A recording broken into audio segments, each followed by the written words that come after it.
সকালের নাস্তা শেষ করে বাবার বাড়ির জন্য চা নিয়ে যাচ্ছে মিরাত। বাবা ডেকে পাঠিয়েছে তাকে। আসবো বাবা। আজাদ সাহেব খবরের কাগজ পড়ছিলেন। মেয়ের ডাক শুনে তাকালো সে। এসো আম্মু। মিরাত চা এগিয়ে দিল বাবার হাতে। সে জানে তার বাবা তাকে কেন ডেকে পাঠিয়েছে। আম্মু, ঈশানের সাথে তোমার বিয়ের কথা চলছে। এতে তোমার কি কোনো আপত্তি আছে? আমি চাইলে অন্য কাউকে দিয়ে তোমার মতামত জানতে পারতাম, তবে আমি নিজে তোমার মুখে শুনতে চাই। বাবা, আমার কোনো আপত্তি নেই এই বিয়েতে, তবে বাবা আমার কিছু আবদার আছে তোমার কাছে। বলো আম্মু, তোমার কি আবদার? আমার সাধ্য মতো সব দিব তোমাকে। বাবার কথা শুনে মুখে হাসে মিরাত। বাবা, আমার বিয়েতে কোনো জাঁকজমকপূর্ণ অনুষ্ঠান আমি চাই না। আমি চাই আমার বিয়েটা ঘরোয়াভাবেই হোক। মেয়ের আবদারে কপালে ভাঁজ পড়ে আজান সাহেবের। একটা মাত্র মেয়ে, তার কোনো অনুষ্ঠান করবে না? এ কেমন কথা? এ কেমন আবদার আম্মু? এটাই আমার আবদার বাবা। প্লিজ প্লিজ, তুমি না করো না। মেয়ে নাছোড়বান্দা। আজাদ সাহেব মেয়ের আবদার মেনে নেয়। আচ্ছা, তাহলে তোমার আবদারই রাখবো। ঘরোয়াভাবেই সব হবে। এই মাসের মধ্যেই বিয়ের ব্যবস্থা করছি। মাস শেষেই তো আমাদের ফ্লাইট। মিরাত নীরব সম্মতি জানিয়ে টুকটাক কথা বলে বেরিয়ে এলো রুম থেকে। বুকে ড্রিম ড্রিম শব্দ যেন বেড়েই চলেছে। এত সহজে বাবা মেনে নিবে সে ভাবতে পারেনি। সামনে পেল তৃষাকে। তৃষা নিচে নামছিল। মিরাত তৃষাকে জড়িয়ে ধরে ঘুরতে লাগলো।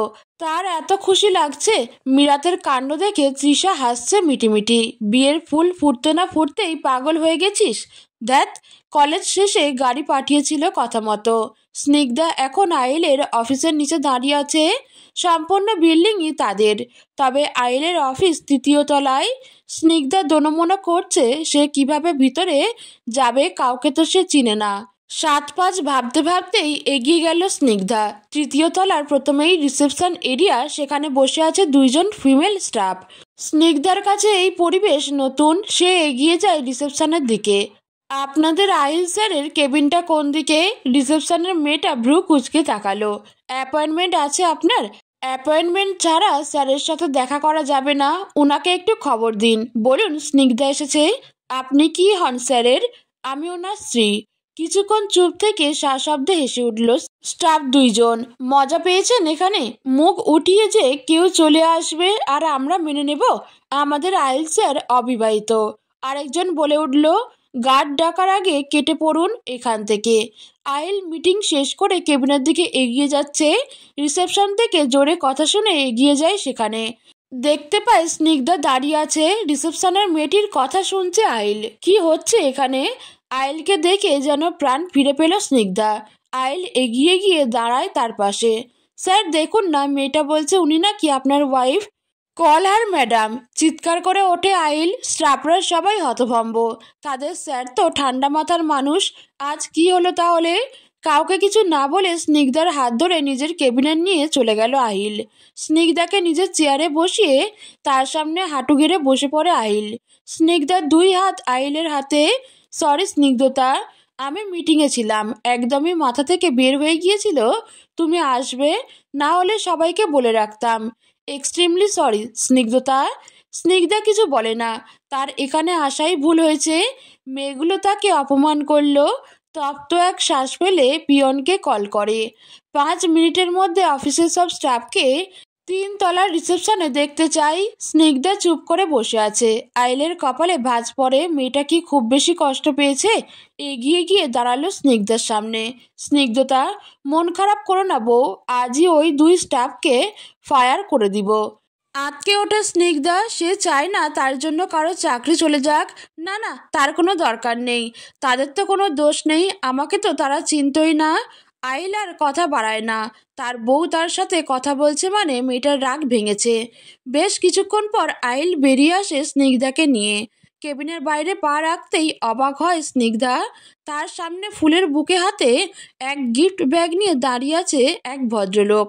ম্যাডাম, আপনি প্রথম অফিসে এসেছেন, সেই উপলক্ষে আমাদের থেকে ছোট্ট আয়োজন। স্নিগ্ধা তাকায় আইলের দিকে। সে চোখ দিয়ে সম্মতি জানালে স্নিগ্ধা হাতে তুলে নেয় ফুলের বুকেটা। এগিয়ে যায় রিসেপশনে। অনেকজন স্টাফ দাঁড়িয়ে আছে। আইল স্নিগ্ধার হাত ধরে এগিয়ে নিয়ে যায় সামনের দিকে। আপনারা অনেকেই হয়তো জানেন আমি বিবাহিত। কিছুদিন পরেই আনুষ্ঠানিকভাবে জেনে যাবেন। তবে আমি আজই পরিচয় করিয়ে দিতে চাই, ও হচ্ছে স্নিগ্ধতা জামান, আমার স্ত্রী, আমার অর্ধাঙ্গিনী।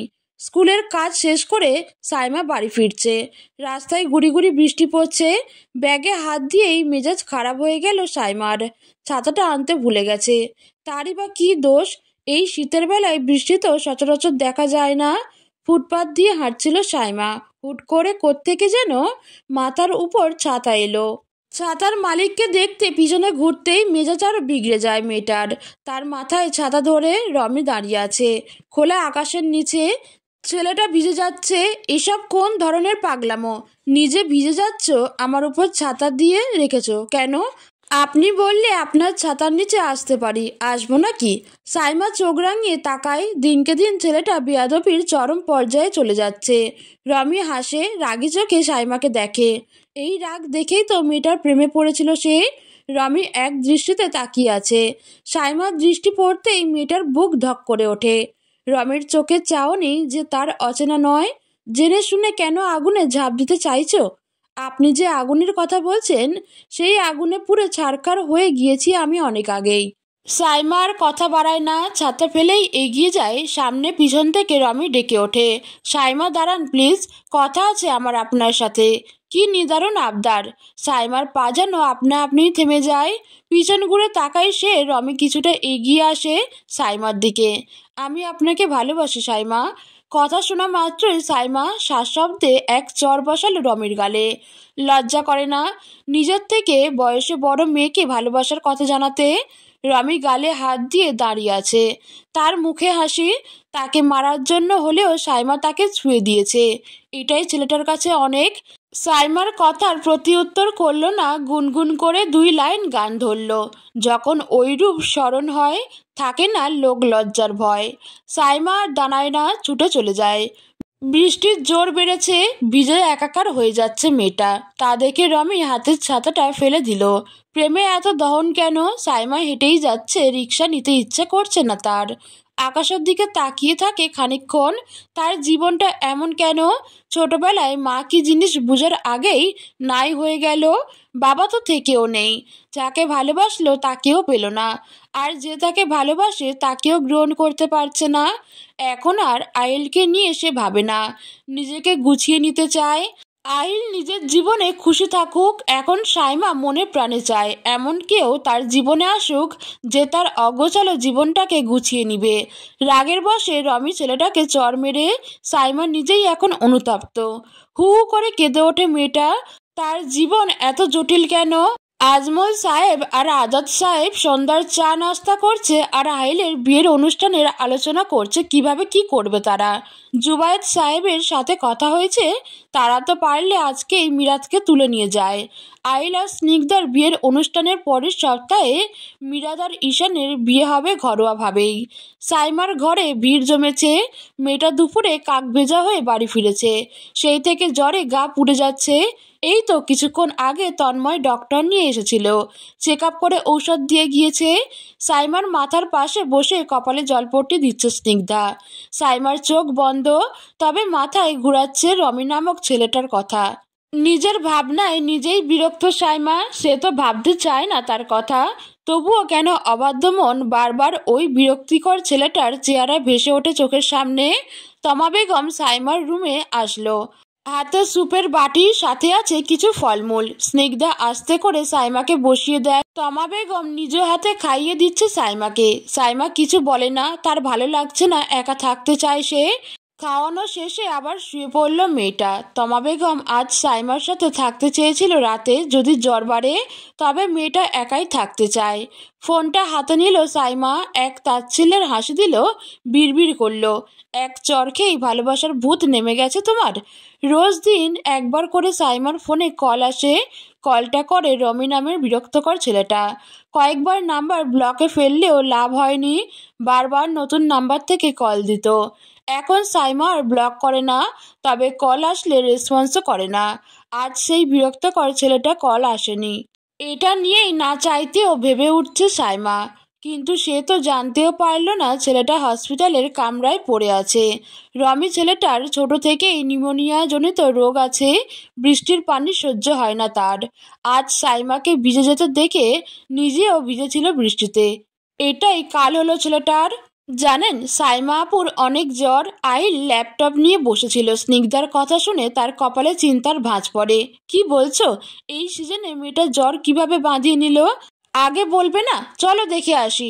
আরে আরে, কি করছেন? আপু তো এখন ঘুমিয়ে আছে।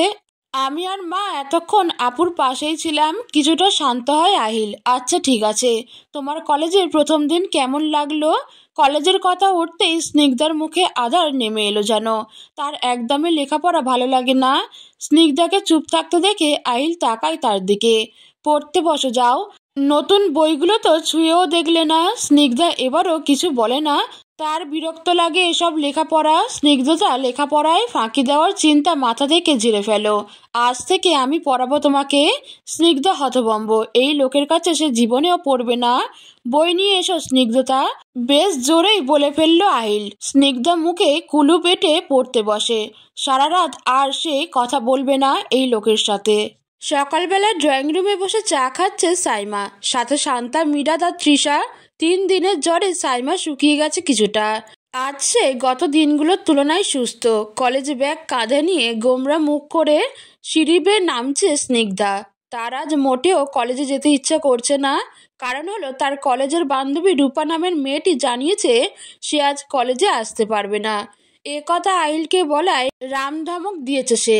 মেয়েটার লেখাপড়া নিয়ে এত হেলাফেলা করে, অথচ একটা কিছু একবার বুঝে নিলে সহজে ভুলে না আহিল। নিজেই হতাশ স্নিগ্ধার এসব কাণ্ডে। স্নিগ্ধা এগিয়ে যায় সাইমাদের ওখানে, গিয়ে দাঁড়ায় সাইমার সামনে।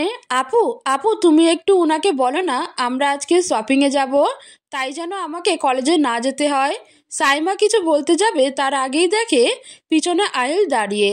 মিরাদ এক ফাঁকা ঢোক গিলে নিল। তারা সবাই খুব ভালো করেই জানে আহিল পড়াশোনা নিয়ে ফাঁকিবাজি একদম পছন্দ করে না। স্নিগ্ধতা। আহিলের কণ্ঠ ঠান্ডা, তবুও স্নিগ্ধা কোনো বাক্য ব্যয় না করে চলে গেল ডাইনিং টেবিলে। কোনো কথা না বলে খাবার খাওয়া শুরু করে। স্নিগ্ধার ছেলে মানুষই দেখে সাইমা হেসে ওঠে। এই কদিনে স্নিগ্ধার সাথে তার ভালো সম্পর্ক হয়ে গিয়েছে। সাইমা জ্বর শরীরে নিচে আসতো না, বিধায় স্নিগ্ধা কলেজ থেকে ফিরে সাইমার রুমেই থাকতো বেশিরভাগ সময়। সাইমা নিজেও নিজেকে অনেকটা গুছিয়েছে। আইল আর স্নিগ্ধাকে একসাথে দেখলে আগে খুব কষ্ট হতো, এখন আর সে ওই কষ্টের পাত্তা দেয় না। সাইমা বুদ্ধিমতী মেয়ে, সে জানে এখন আইলকে ভালোবাসাও পাপ, তাই এসব আর ভাবে না। কিন্তু অবাধ্য মন বারবার বিরক্তকর ছেলেটার কথা ঠিকই মনে করে। গাড়ির জানালায় হাত রেখে মাথা বাইরে দিয়ে রেখেছে স্নিগ্ধা। গাড়িতে উঠে একটাও বাক্য বিনিময় করেনি দুইজনে। আইলের মুখায়ব গম্ভীর। গাড়ির বাইরে দৃষ্টি রেখেই স্নিগ্ধা চেঁচিয়ে উঠল, থামান থামান, গাড়ি থামান। তড়িঘড়ি করে ব্রেক কষল আহিল। কি হয়েছে স্নিগ্ধতা, কোনো প্রবলেম? মুখে কিছু না বলে হাত দিয়ে ইশারা করলো। ইশারা অনুযায়ী দেখতে পেল ফুচকাওয়ালা দাঁড়িয়ে ফুচকা বিক্রি করছে। আপনা আপনি ভ্রু কুঁচকে আসে আহিলের। এই সকাল সকাল তোমার এইসব খেতে ইচ্ছা করছে? হ্যাঁ, এনে দিন না প্লিজ। এখন না, কলেজ শেষে সকাল সকাল হাবিজাবি খাওয়ার কোনো দরকার নেই।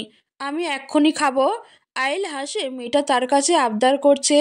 তবে তার হাসি স্নিগ্ধা দেখে না, দেখবে কিভাবে? সে তো তাকিয়ে আছে বাইরে।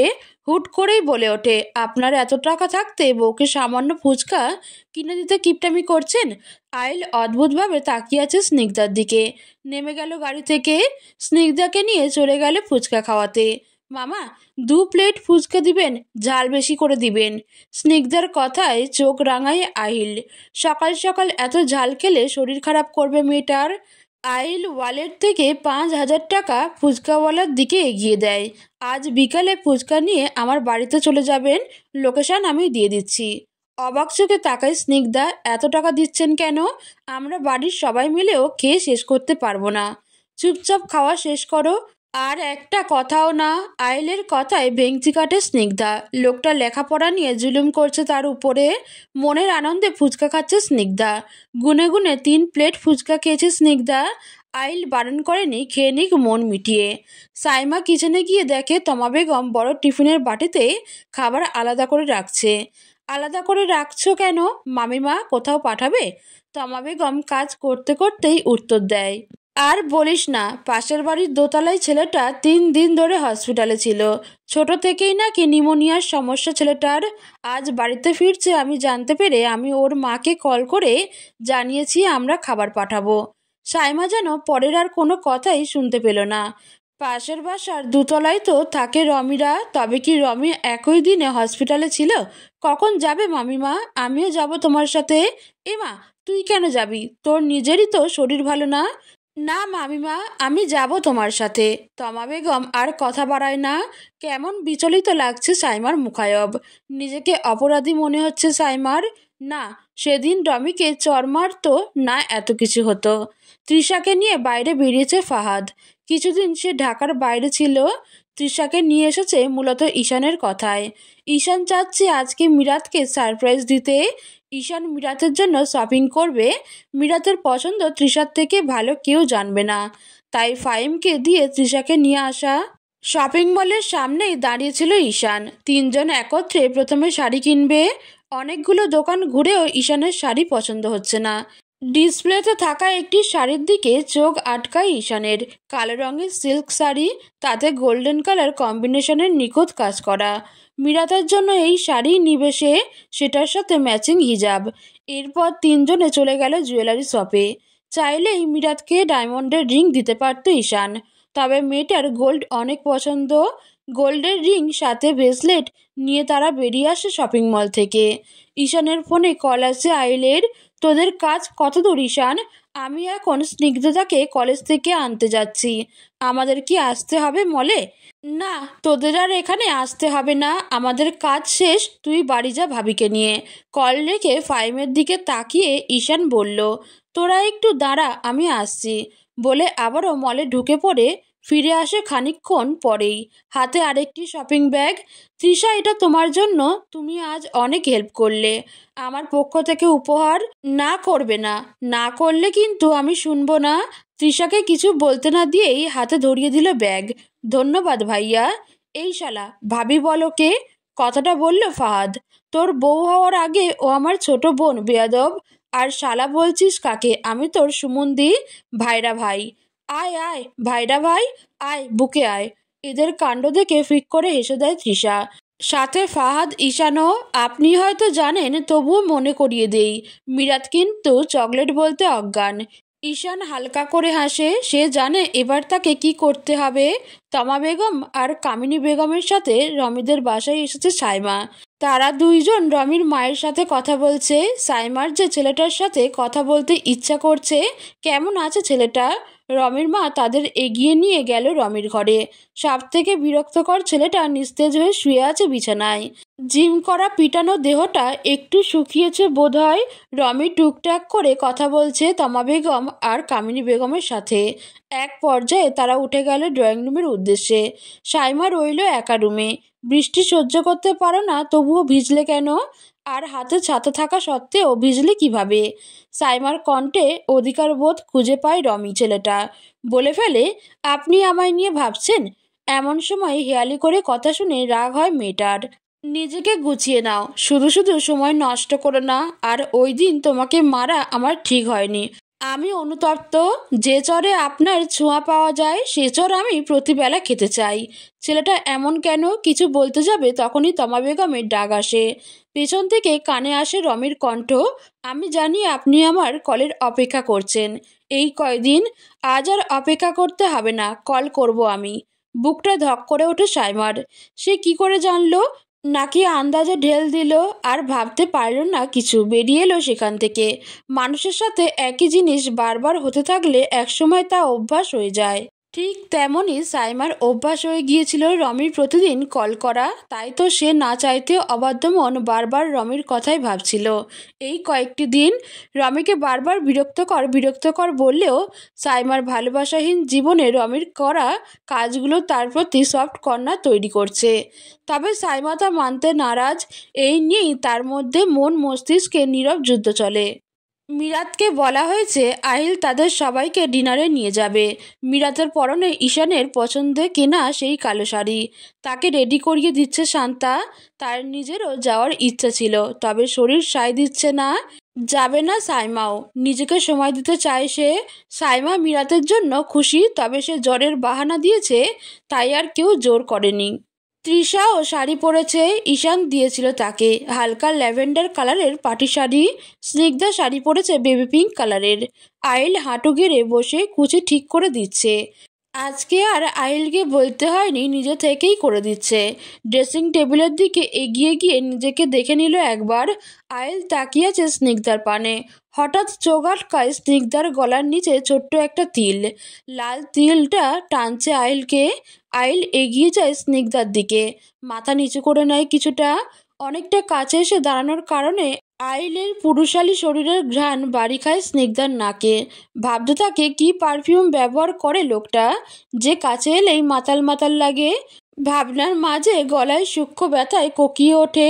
তিলে মুখ ডুবিয়েছে আইল, যেন শুষে নিতে চাচ্ছে। আইলের পাঞ্জাবি শক্ত করে ধরে রেখেছে মেয়েটা, নিজেকে সামলানোর বৃথা চেষ্টা। এই কেমন অনুভূতি, সে তো এই অনুভূতির সাথে পরিচিত নয়।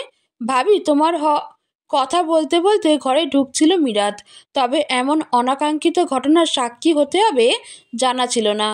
আর না সে জানতো যে তার ভাইয়া রুমে, তাহলে আসতো না। আহিল স্নিগ্ধা ছিটকে পড়ে দুদিকে। আহিল বেচারা মুখ লুকাতে বারান্দায় ছুটি লাগালো।